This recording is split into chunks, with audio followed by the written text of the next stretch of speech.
God bless you all. Welcome to my friendly maths channel. आइए आज हम देखते हैं बहुत ही interesting puzzle. Okay, some sequence is given and you need to find the next number in the sequence. Okay, अब देखिए यहाँ पे पैटर्न कैसे बनेगा। ये मल्टीप्लाइड बाय 5 है, अगर इन दोनों के बीच में लेते हैं तो ये मल्टीप्लाइड बाय 3 है, और अगर इसके साथ लेते हैं तो ये मल्टीप्लाइड बाय 15 आता है। Right everyone. अब ये दोनों के बीच में कोई डायरेक्ट मल्टीप्लिकेशन नहीं है, रिमाइंडर बचेगा इसमें। अगर इसके साथ लेते हैं तो 2 3 6, 2 4 8, 34 आ रहा है। और इसी तरह कोई पैटर्न नहीं बन रहा है। यहाँ मल्टीप्लाइड बाय 5 है, यहाँ मल्टीप्लाइड बाय 15 है, यहाँ मल्टीप्लाइड बाय 34 है, राइट। और यहाँ मल्टीप्लाइड बाय 2 6 12 एंड 65 आ रहा है। तो इसमें भी कोई पैटर्न नहीं है। Right everyone. तो अब हम इस टाइप में जब हम देखेंगे, या तो इनके बीच में कोई पैटर्न नहीं आ रहा है, या फिर इनके मल्टीप्लिकेशन डिवीजन या किसी में कोई पैटर्न नहीं आ रहा है। राइट। तो अब हम आते हैं स्क्वेयर्स या क्यूब्स पर। अब देखिए 10 है, 30 है, ओके, 68 है, 130 है। ये नंबर्स डायरेक्ट तो किसी के भी स्क्वेयर्स नहीं आ रहे हैं, ना ही क्यूब्स आ रहे हैं।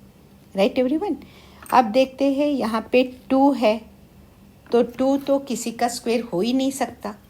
ओके, क्योंकि अगर हम 1 स्क्वायर करेंगे दैट इज इक्वल टू 1। तो एक काम हम कर सकते हैं, 1 square that is equal to 1, 1 square plus 1 करेंगे। अगर 1 स्क्वायर प्लस 1 करेंगे तो 1 plus 1 that is equal to 2 बन रहा है। ओके, ये 2 आ गया। अब इसके लिए क्या कर सकते हैं हम, 2 स्क्वायर प्लस 2 करेंगे, 2 2 4 प्लस 2, राइट। तो 4 प्लस 2 क्या हो रहा है, 6 होगा, लेकिन यहाँ 10 है तो ये स्क्वायर वाला भी अप्लीकेबल नहीं है। अब हम एक काम कर सकते हैं, 1 क्यूब प्लस 1 करेंगे, तो 1 cube is equal to 1 plus 1, 2 आ रहा है, राइट। अब 2 क्यूब प्लस 2 कीजिएगा, 2 cube is equal to 8 plus 2 that is equal to 10। अब 3 क्यूब प्लस 3 करके देखते हैं क्या नंबर आता है। 3 cube means 3 3 9, 3 27 plus 3 that is equal to 27 plus 3 हो जाएगा, दैट इज इक्वल टू 30। देखिए सीक्वेंस बन रहा है।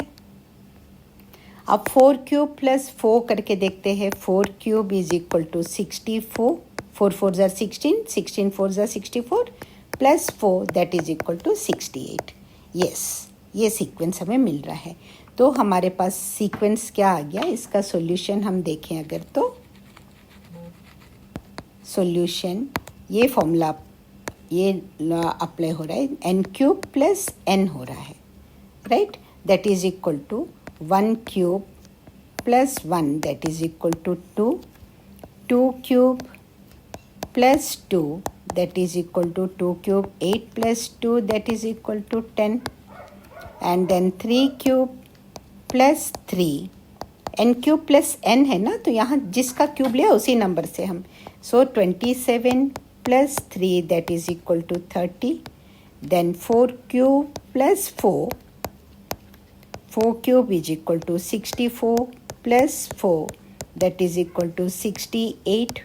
Okay, and now 5 cube plus 5 that is equal to 5 5s are 25, 25 5s are 125, 125 plus 5 that is equal to 130. Okay, तो यहाँ तक देखिए हमारे 5 क्यूब प्लस 5 पर हमें ये नंबर मिल रहा है।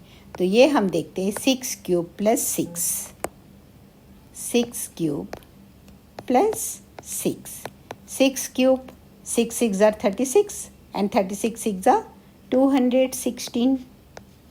देखिए क्यूब्स आप बाय हार्ट कर लीजिएगा तो ये इस टाइप के क्वेश्चंस करने में बहुत आसानी हो जाएगी। 216 plus 6 that is equal to 222। So our option D is the right answer. This is the right answer. Okay, 222 will be our answer. अगर ये वीडियो आपको यूज़फुल लग रहा है और अच्छे से समझ में आ गया है तो प्लीज़ इसे लाइक कीजिए और चैनल को अगर सब्सक्राइब नहीं किया है प्लीज़ सब्सक्राइब कर लीजिए and please don't forget to share it with your friends. Thanks a lot for watching. All the very best.